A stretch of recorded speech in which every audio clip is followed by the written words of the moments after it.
thank you for having me this evening. My name's Peter Barron. I was the editor of the Northern Echo. I've been the editor of the Northern Echo for 17 years, and I've had a life in newspapers, in local newspapers, and tonight's talk is called Cloudy Rain Later.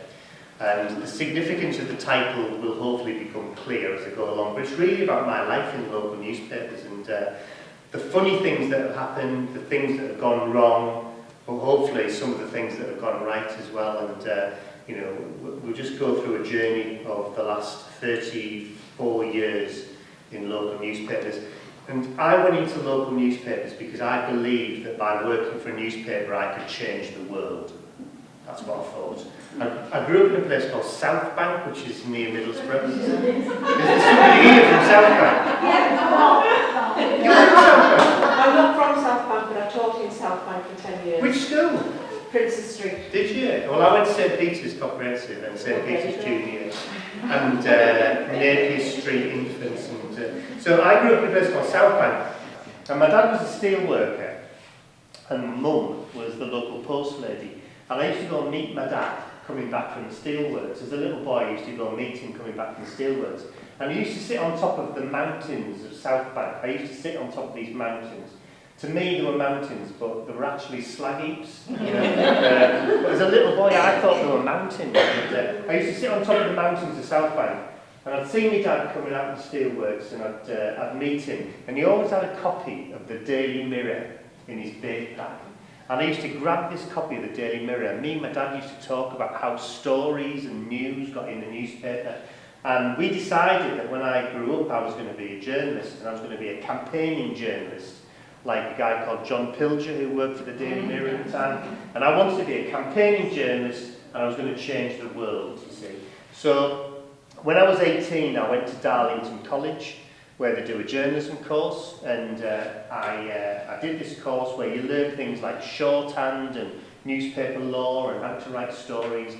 And during the course, there was an advert on the wall for a trainee reporter on the Scunthorpe Evening Telegraph. And I thought, well, that sounds glamorous, doesn't it? I'll apply for this job on the Scunthorpe Evening Telegraph, and I got a letter saying that I was invited for an interview at the head office, which was the Grimsby Evening Telegraph. And I thought, right, so, and I, having grown up in South Bank, I didn't know where Grimsby was. I had no idea, you know. I just knew that it was somewhere near Hull.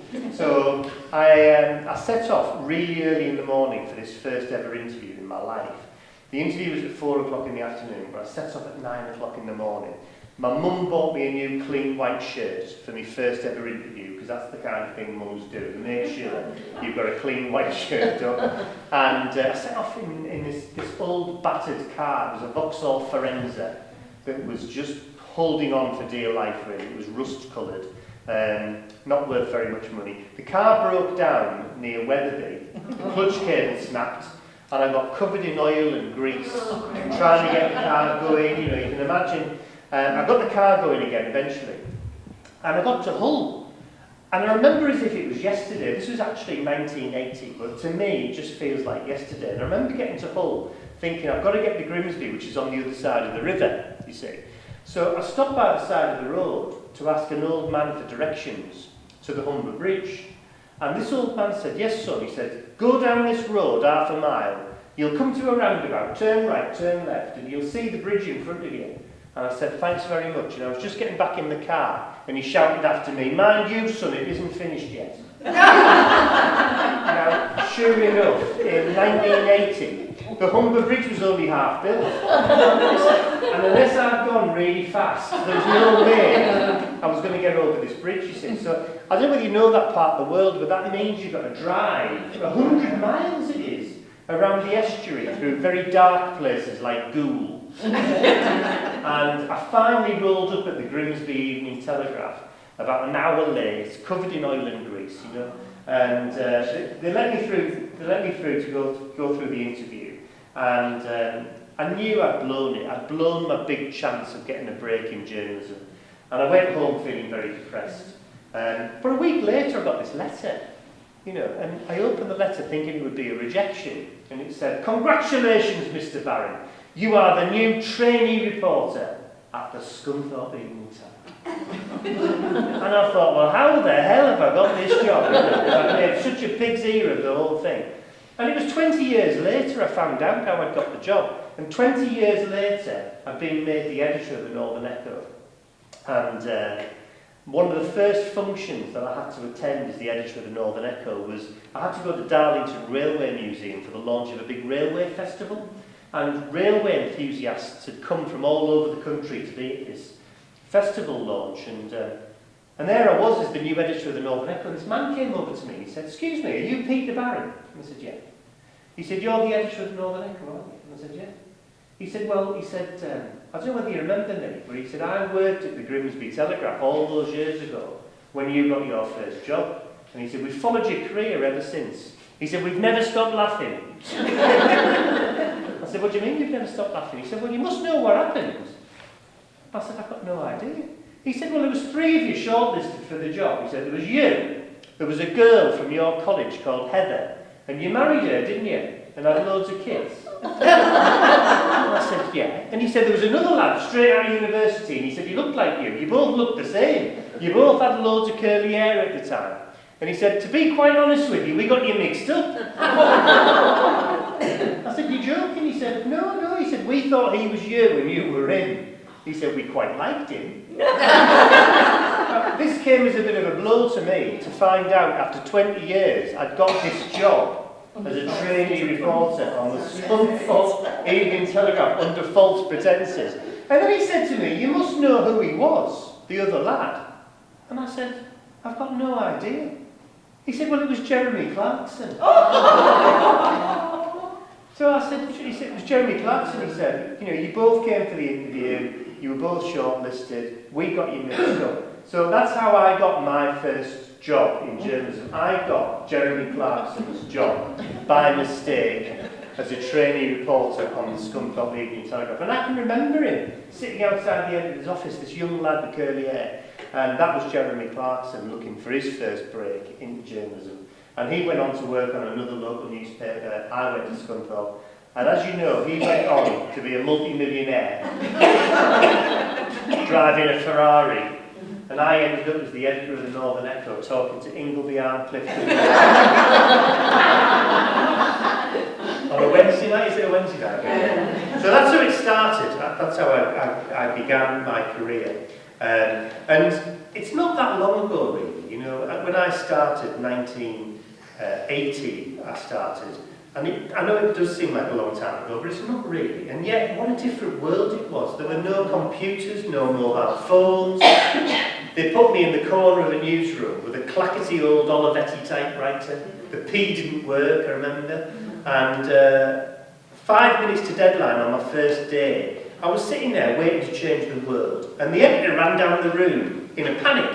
And he pointed at me and said, "Quick, you, write the weather."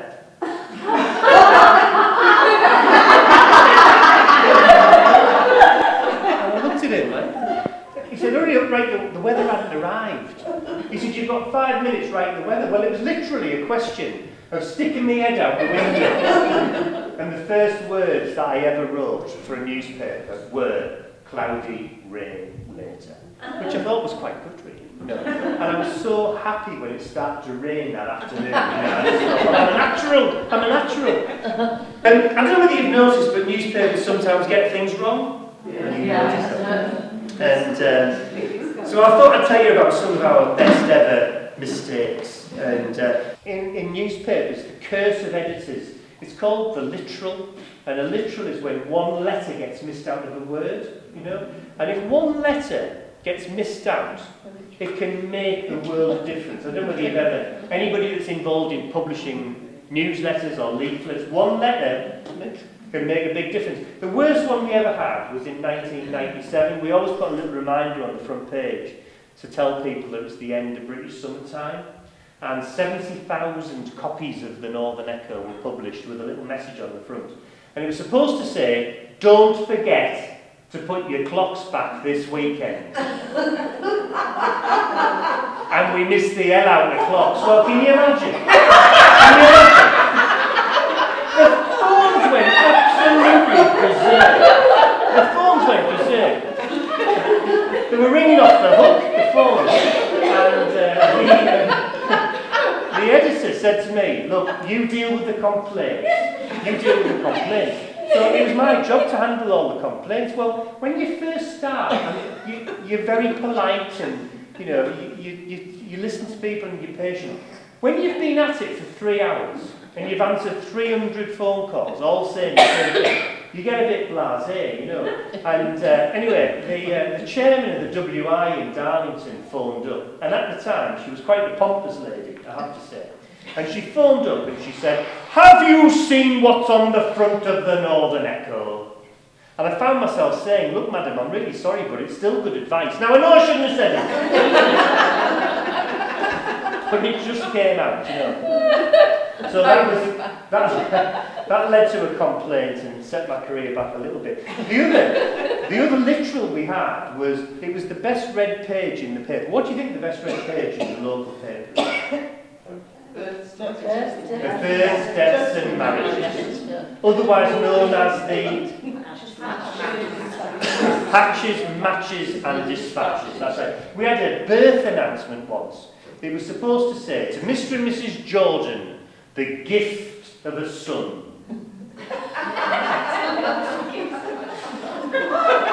And we missed the F out, the gift. Well, I mean, to be fair, they were from Arncliffe, so we got away with it. Well, you know hey, I'm so sorry. I thought I'd be on safe ground out here. Thank you very much for having me. I really appreciate it. And do we get a cup of tea? Yeah.